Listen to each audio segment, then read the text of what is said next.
જો ભાઈ સવારમાં અમે ક્રિકેટ રમવા માટે આવ્યા છે અને કોમેન્ટ્રી બોક્સમાં છે નીરવ લાઠિયા અને ફોરેનર અંકિત ગજેરા સાહેબ ઓસ્ટ્રેલિયાથી મગાવવામાં આવ્યા છે ને ઓસ્ટ્રેલિયાથી ગુજરાતી કોમેન્ટેટર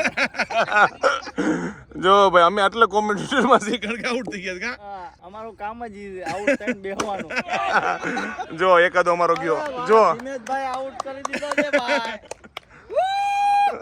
આ પ્રેક્ષકો આપણા બનીને આવી ગયા છે બે મેચ કોણ જીતી તો કયો આપણે કે આપણી તારીફ કરી કા આ પ્રેક્ષકો ફિલ્ડર બનીને વિકેટ કીપિંગ માં આવી ગયા છે એકદમ ડાયમંડ ટિકિટ લઈને સાચી વાત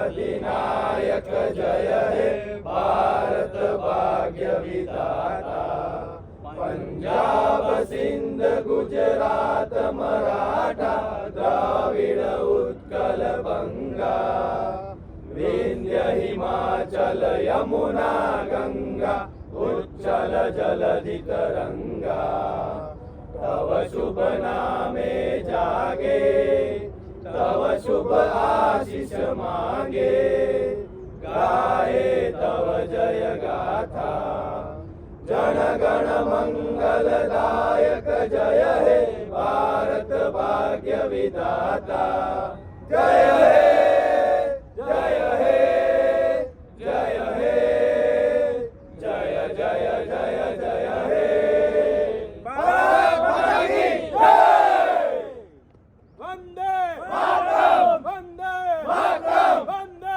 માતરમ જો ભાઈ ઇડલી વડા ખાઈ લીધા છે અને રવિવારે ગરમા ગરમ ચા પીવા માટે જો ભાઈ બધા પહોંચી ગયા છે ક્રિકેટ રમીને આજે ગાંઠિયા ને અમે ઇડલી ખાધી છે અને ચા હેલો ગાઈસ તો આજે જો સન્ડે હોય ને એટલે નીરવને નાસ્તો ન કરવાનો હોય તો આજે મેં કીધું કે આપણે ચા કે એવું કઈ નથી ખાવું દર વખતે ખજૂર પાક ને એવું ખાવ તો નીરવ છે ને પૂનમ હતો ને ત્યારે 3 સફરજન લેવો હતો ત્યારે મેં 1 સફરજન ખાધું પછી એમનું પડ્યું હતું તો કીધું કે આ સફરજન પતાવી દઈએ તો જો સફરજન સુધાર લીધું છે ખાવા માટે અને હમણાંથી છે ને મને ચાંદલો કરવો બહુ ગમે છે અને મરૂન ચાંદલો જ કરું છું કારણ કે બીજા બધા ચાંદલાના કલર મારા પાસે છે ને ખાલી મરૂન જ પડ્યા છે એ 4-5 જ પડ્યા છે આ સાઈઝના બાકી બધા મોટા છે અને બાકી આછા કલરના છે હું કરતી નથી તો હવે 4-5 દિવસ લગાવી લઈ પછી આપણે લાવવા પડશે જો ચાંદલો સારોય લાગે છે મને તો એવું લાગે છે personally hey guys good morning તો આપણે ક્રિકેટ રમી જો ઘરે આવી ચૂક્યા છીએ અને આજે છે 26મી જાન્યુઆરી તો 26મી જાન્યુઆરીની તમને હાર્દિક શુભેચ્છાઓ અને આજનો દિવસ જો ભાઈ ઇન્ડિયા ટીમનું ટી શર્ટ પહેર્યું છે અને એમાં 26મી જાન્યુઆરી ભાઈ મોજ આવી ગઈ જો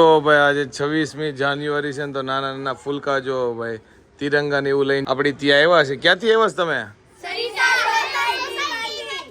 જો અહીંયા અમારી બાજુની સોસાયટીમાં થયા છે જો ભાઈ ભારત માતા કી તો આજે કેટલા દિવસ પછી છે ને અડધી કલાક ખાઈ લઈએ જો કે હજી હલાઈ જાય એમ છે પણ હમણાં જમવા બેસવાનું છે એટલે કીધું કે હવે વધારે નથી હાલવું પણ અડધી કલાક હલાઈ ગયું છે નહીં તો રોજ હું હેન્ડસ્પ્રે લઈને આવું પણ કાં તો મહેમાન આવે અને કાં તો પછી બીજું કંઈક થઈ જાય એટલે આપણે હાલી માંડ 5-10 મિનિટ પણ આ તો અડધી કલાક જેટલું હલાઈ ગયું તો મને એવું લાગે છે કે મારા વાળ જે હમણાં થોડાક ટાઈમ પહેલા હતા ને એના કરતા થોડા ખારા થઈ ગયા છે પણ મને એવું લાગતું હતું કે ત્યારે છે ને આગળથી વાળ ગ્રો કરતા હતા ને એટલે આગળથી જો ટુકડા વાળ રહેતા હતા અને હવે થોડાક છે ને વધી ગયા છે એટલે જો આની અંદર આવી જાય છે બાકી પહેલા થોડાક જ વધ્યા હતા ને તો એ વાળ ઊંચા રહે એટલે છે ને માથું ગમે એવું ઓળો ને તો એ ટુકડા વાળ તો આગળ એમને જ રહે પણ હવે મને લાગે છે થોડા ઘણા તો વાળી વધી ગયા છે એટલે સારા લાગે છે અત્યારે તો થોડાક દિવસ પહેલા છે ને મારા મામાના છોકરાના લગ્ન હતા ને તો ત્યાં આપણે છે ને ચાંદલો લખાયો હોય કારણ કે આપણને કવર ને બધી વસ્તુ આવે તો આપણને ખબર ન હોય ક્યાં પૈસા લખાવાનું હોય તો આપણે ચાંદલો લખાઈ દીધો તો કે બેનો દીકરીઓને કઈ ન દેવાનું હોય તે પૈસા પાછા દઈ ગયા છે તો મમ્મી એવું કે છે કે તમારે ચાંદલો નહીં કઈ શું લખાવાનું હોય મમ્મી એ કે હાથ ઘઉંનું લખાવાનું હોય એ કે જાન લઈને તમે જાઓ ને માંડવામાં હાથ ઘઉંનું લખતા હોય એ અમને કઈ ખબર નહોતી એટલે અમે બધી બહેનોએ છે ને ચાંદલા લખાવ્યા હતા અને જો અત્યારે બધા ઘરે પાછા ચાંદલા દેવા ગયા હતા હાથ ઘણા હોય નકર હું છે માંડવે હોય ને એટલે બેન દીકરીને હાથ ઘણો લખાવાનો એટલે બેનો દીકરીને ચાંદલો ન હોય ના ચાંદલો ન હોય તો અમે તો ચાંદલો લખાયો ના ના આપણે પછી અહીંયા હોય વ્યવહાર હોય ને એટલે આપણે ચાંદલો હતો ને કરીએ હવે કરીએ છે પેલા એવું હતું દીકરી આવી હોય ને લગ્ન કરવા એટલે દીકરીને હાથ ઘણા હોય ને દીકરી હોય તો દીકરીને ખોળ્યા હોય વાસણ ને ઈ લખાવાનું હોય એ રીતે હોય બધું કાંઈ વાંધો નહીં એક તો કવર આવી ગયા અને જે લખાવ્યા હતા ને એ પાછા આવી ગયા એટલે ડબલ ફાયદો થઈ ગયો દીકરીને દાન કરી દીધું વધારે તો થઈ ગયો છે રોંઢો ને વાગ્યા છે 5 અને અત્યારે હું જાઉં છું એક જગ્યાએ કારણ કે અમે જે ક્રિકેટ વાળી જે અમારું ગ્રુપ છે ને એમણે જે ટી શર્ટ છપાવ્યા હતા ને એ તો અમારે આવી ગયા છે પણ હવે ટ્રેક પોતે છપાવ્યા ને સીવડાવ્યા અને ટ્રેક પોતે છે ને સીવડાવવાનો છે તેનું માપ દેવા જવાનું છે એટલે ઉપર નીચેનું મસ્ત થઈ જાય એકદમ મસ્ત ક્રિકેટ માટેની જોડી થઈ જાય. તો વાગવા આવ્યા છે 7:30 અને આજે અમારું ગ્રુપ જાય છે બહાર જમવા માટે ક્યાં જવાનું ને કોણ કોણ જવાનું હજી કઈ ફાઇનલ છે નહીં, એટલે આગળ જેમ જઈએ એમ તમને બતાવું. મમ્મી હા હાલો અમારા ગ્રુપમાં જમવા.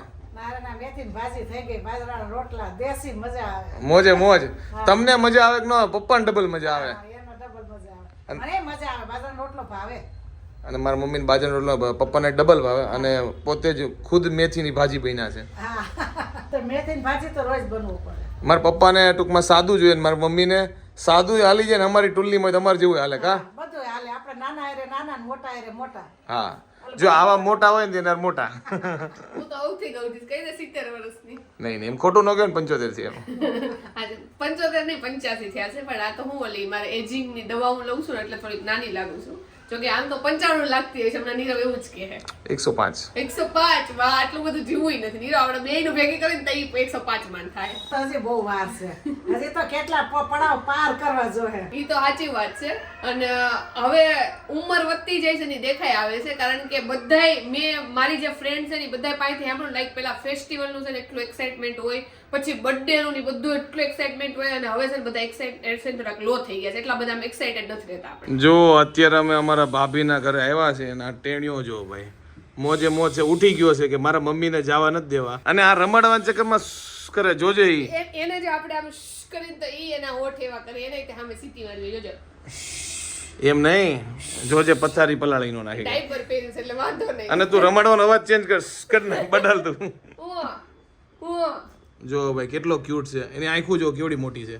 મને લાગે એને આપણે યારે જમવા આવું જો કાતે મમ્મી નથી થવા દેવા. બે માંથી એક એને કરવું છે, કાં તો કે મને લઈ જાવ, કાં તો તમે કોઈ નો જાવ એમ. અને ત્રીજો ઓપ્શન છે ગોદડી પકડવાનો. ગોદડી બગાડી તારે શું કરવું છે? જો ભાઈ અમારી ગેંગ છે ને ઢોસા ખાવા માટે આવી ગઈ છે. જો ભાઈ બધા પહોંચી ગયા છે ને ચાલુ કરી દીધા છે. જો ભાઈ આજે બીજો દિવસ ચાલુ થઈ ગયો છે ને સવારમાં હું જાઉં છું દવાખાને. કોઈ એવું ઇમરજન્સી કે એવું કઈ છે નહીં, પણ એક ફ્રેન્ડ છે ને એક ટ્રીટમેન્ટ ચાલે છે, તો કે હાલ બતાવવા જવાનું છે. મેં તો હાલો તો સવારમાં ઘરે જો ગાડી લઈને જાઉં છું ને પિકઅપ કરીએ દેન નીકળી. જો આ અમારા ફ્રેન્ડ છે સનીભાઈ, એની થોડીક ટ્રીટમેન્ટ હાલે છે ને એટલે જો દવાખાને લઈને આવ્યા છીએ બોપાલમાં. જો ભાઈ જમવા માટે એક જગ્યાએ ગાડી અત્યારે ઊભી રાખી છે. જમવાનું મગાવી દીધું છે, પનીરની સબ્જી મગાવી છે, મેં બટર રોટી મગાવી છે અને કાંદા સલાડ લીધું છે. અને આ અમારા ભાઈ થોડા ઘણા ડાયટવાળા ભાઈ છે, એટલે જો એને સાદી રોટી મગાવી લીધી છે. હાલો ભાઈ બધા જમવા. જો ભાઈ અમે પહોંચી ગયા છે ઘરે. હાલો સની મળ્યા. તો જો ભાઈ દોસ્તારને ઉતારીને આપણે જઈએ છીએ ઘરે. એને થોડુંક હેર ટ્રાન્સપ્લાન્ટની ટ્રીટમેન્ટ હાલે છે, એટલે આજે હું ગયો હતો. અને નાસ્તો જ કરો તો જમવાનો વિચાર હતો નહીં, પણ એ અમારા સેટ થોડાક જમવાવાળા છે, નાસ્તાવાળા નથી, રૂટીનમાં ખાવાવાળા છે, એટલે કીધું કાંઈ વાંધો નહીં હાલો. બાકી આપણે નાસ્તો હોય તો હાલી જાય. તો વાગ્યા છે બપોરના 2 અને ફાઇનલી બોપલથી નિકોલ આપણે પાસે પહોંચી ગયા છે આપણા હોમ ટાઉનમાં. અને ફ્રેન્ડનો સવારે ફોન આવ્યો હતો સનીનો કે ભાઈ હેર ટ્રાન્સપ્લાન્ટનો જે ટ્રીટમેન્ટ કરાવી છે તેના થોડાક ચેકઅપ માટે જવાનું હતું. મેં તો કાંઈ વાંધો નહીં, ચલો ઇમરજન્સી જેવું નહોતું, આમ બેઝિક આપણે ટ્રીટમેન્ટ માટે જવાનું હોય એ બધું પતાવી દીધું છે જે તમે વિડીયોમાં જોયું. અને હું જાડુને કહીને જ ગયો તો મેં તું ઘરે આવીને જ જમીશ, પણ આપણે જે હારે હતા કે ભાઈ બહાર જમવાનું છે ક્યાંક ફરજિયાત, તો મેં તો હાલો ભાઈ બહાર જમી લીધું છે અને ઘરે આવી ચૂક્યા છે. અને આ વ્લોગ ખાસ કરીને 2 દિવસનો કમ્બાઈન કર્યો છે, થોડુંક ચલાવી લેજો, નકર અમે કમ્બાઈન કરવાના હતા નહીં. આઈ હોપ કે તમને આજનો અમારો વ્લોગ ગમ્યો છે. ગમે તો શું કરો તમને ખબર છે, લાઈક કરી દો, કોમેન્ટ કરો, મિત્રો સાથે શેર કરો, ફેસબુકમાં ફોલો કરો, યુટ્યુબમાં સબસ્ક્રાઈબ કરો. તો મળે નેક્સ્ટ વિડીયો. ત્યાં સુધી બાય બાય.